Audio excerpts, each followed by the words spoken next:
జై వీరబ్రహ్మ జై గోవిందమాంబ జై. 2026 సంవత్సరం మిథున రాశి వారి యొక్క రాశిఫలం. శివాయ బ్రహ్మణే నమ, వీరబ్రహ్మేంద్ర స్వామినే నమ. వచ్చినటువంటి ఫలితం 4. ఇది రాహు సంబంధమైనటువంటి ఫలితం. ఓ రకంగా రాహువుకు సంబంధించినటువంటి గోచార ఫలితాలను చూసిన, ప్రత్యేకించి ప్రశ్నాశాస్త్రాన్ని అనుసరించినటువంటి ఫలితాలను చూస్తే మిథున రాశి వారి యొక్క జీవన గమనంలో 2026 సంవత్సరం కొన్ని మిశ్రమమైనటువంటి ఫలితాలను మనం చూడబోతున్నాం. ఆ మిశ్రమమైనటువంటి ఫలితాల్లో కూడా చాలా వరకు అనుకూలవంతంగా మలుచుకునేటువంటి అవకాశం కూడా ఉంది. వివాహ సంబంధమైనటువంటి విషయం, జీవిత భాగస్వామికి సంబంధించిన కొన్ని అంశాల్లో కొన్ని ఇబ్బందులు, ఒడిదొడుకులు, అభిప్రాయ భేదాలని ఎదుర్కొనేటువంటి అవకాశం కనిపిస్తుంది. ఏది ఏమైనప్పటికీ కూడా దైనందిన జీవితంలో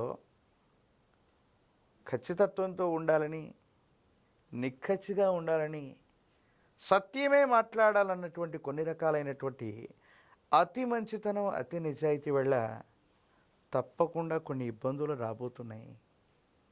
కొన్ని పరిస్థితుల నేపథ్యంలో అత్యంత కఠినంగా ప్రవర్తించటం వల్ల జీవిత భాగస్వామికి కొన్ని ఇబ్బందులు కలగటం, మీ ఇద్దరి మధ్య అభిప్రాయ భేదాలు ఏర్పడేటువంటి అవకాశం కలిగేటువంటి పరిస్థితి ఉంది. కాబట్టి సంబంధ బాంధవ్యాలకు సంబంధించిన విషయంలో పట్టు విడుపులు మాత్రం తప్పనిసరిగా ఉండాలి.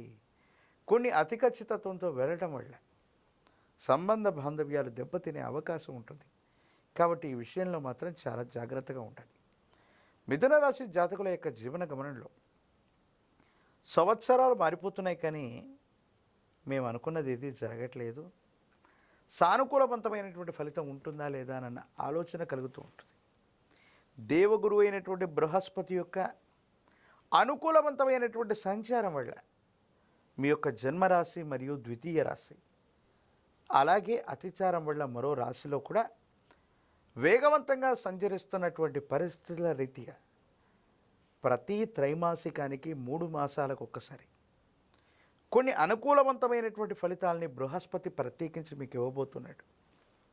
ఆర్థికంగా ఉన్నతిని పొందబోతున్నారు. ఆర్థిక పరిస్థితులు మెరుగవబోతున్నాయి. ఉద్యోగంతో పాటు మీరు చేసే మరో ప్రయత్నం వల్ల ఆదాయ మార్గాల్ని తప్పకుండా మీరు పెంచుకునేటువంటి అవకాశం ఉంది. పోటీ పరీక్షల్లో విజయాన్ని సాధించగలుగుతారు. న్యాయపరమైనటువంటి, చట్టపరమైనటువంటి అంశాలకు సంబంధించి మీకు అనుకూలవంతమైన ఫలితాన్ని మీరు పొందబోతున్నారనటంలో ఎటువంటి సందేహం కూడా లేదు. ఏది ఏమైనప్పటికీ మిథున రాశి జాతకుల యొక్క జీవన గమనంలో మిమ్మల్ని మీరు నిరూపించుకోవడానికి కొన్ని అవకాశాలు వస్తాయి. అవకాశాలని సద్వినియోగం చేసుకోగలుగుతారు. సమాజంలో మీకున్నటువంటి పేరు ప్రఖ్యాతలు, కొంతమంది వ్యక్తులతో మీకున్న పరిచయాలు, క్లిష్టమైనటువంటి సందర్భంలో అవన్నీ కూడా అక్కడికి వచ్చే అవకాశం ఉంది. రియల్ ఎస్టేట్ రంగానికి సంబంధించింది అవ్వచ్చు, భూములకు సంబంధించిన క్రయ విక్రయాల వల్ల ఆర్థికంగా మీ యొక్క ఆస్తులు, వాటి యొక్క విలువ పెరగటం వల్ల సంపన్నులయ్యే అవకాశం కూడా ఉంది. కొన్ని సందర్భాల్లో మీతో భాగస్వామ్యులుగా ఉన్నటువంటి వ్యక్తులు, మీతో పాటు వ్యాపారం చేస్తున్న కొంతమంది వ్యక్తులు మోసపూరితమైనటువంటి వాగ్దానాలు అవ్వచ్చు, మోసపూరితమైనటువంటి చర్యల వల్ల మాత్రం మీరు మోసపోయే అవకాశం ఉంది. నకిలీ పత్రాలు అవ్వచ్చు, లేదా ముఖ్యమైనటువంటి డాక్యుమెంట్స్ను పోగొట్టుకోవటం అవ్వచ్చు, ముఖ్యమైనటువంటి పాస్వర్డ్స్ను పోగొట్టుకోవటం, లేదా వాటిని గుర్తించుకోలేకపోవటం అవ్వచ్చు, సైబర్ క్రైమ్ వల్ల నష్టపోవటం అవ్వచ్చు, ముఖ్యమైనటువంటి తాళం చెవులు అవ్వచ్చు, కార్యాలయానికి సంబంధించినవి అవ్వచ్చు, వివిధ లాకర్లకు సంబంధించినటువంటి ముఖ్యమైనటువంటి వస్తువుల్ని పోగొట్టుకునే అవకాశం ఉంది. కాబట్టి తస్మాత్ జాగ్రత్తగా ఉండటం చెప్పదగినటువంటి సూచన.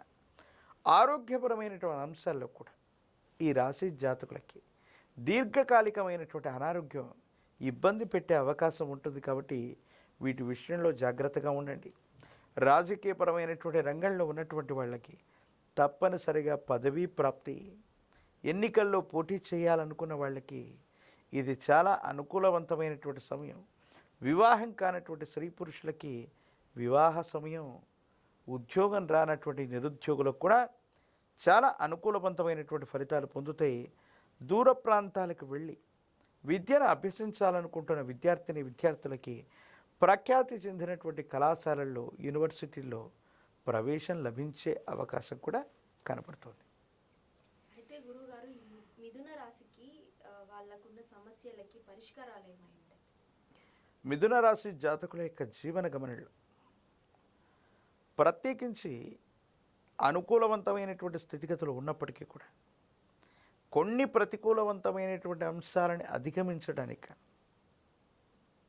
మహాకాలభైరవ వృక్షను మెళ్ళో ధరించడంతో పాటుగా విశేషించి అమ్మవారి యొక్క అనుగ్రహం లేదా కుబేర లక్ష్మీ తైలంతో అనునిత్యం దీపారాధన చేయటం, తెల్ల జిల్లేడు ఒత్తులతో మహాగణపతిని పూజించటం, ఇటువంటి తాంత్రిక సంబంధమైనటువంటి విధి విధానాల వల్ల కఠినమైనటువంటి అంశాలను కూడా సత్వరంగా సానుకూలవంతమైనటువంటి అంశాలుగా మార్చుకోగలిగినటువంటి పరిస్థితులు గోచరిస్తున్నాయి.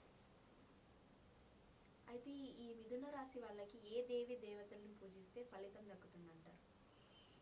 అనుకూలవంతమైనటువంటి బృహస్పతి యొక్క సంచారం ఉంది. ఇంకా అమ్మవారి స్వరూపమైనటువంటి అంటే రాహు ఇతర గ్రహాలకు సంబంధించిన అనుకూలత కావాలి కాబట్టి దుర్గా అమ్మవారిని స్మరించడం లేదా గ్రామదేవతా స్వరూపంగా భావన చేసేటువంటి మీ గ్రామంలో ఉన్నటువంటి ఎళ్ళమ్మ, పెద్దమ్మ, పోలేరమ్మ, అంకాలమ్మ, నూకాలమ్మ ఇలాంటి గ్రామదేవతా స్వరూపాల్ని ఆరాధన చేసి 108 నిమ్మ ఫలాల మాలని అమ్మవారికి అందజేసి పాల పొంగలిని నివేదించటం వల్ల మిథున రాశి జాతకుల యొక్క జీవన గమనంలో అత్యంత అనుకూలవంతమైనటువంటి ఫలితాలని తప్పకుండా పొందేటువంటి అవకాశం కనపడుతుంది. నెక్స్ట్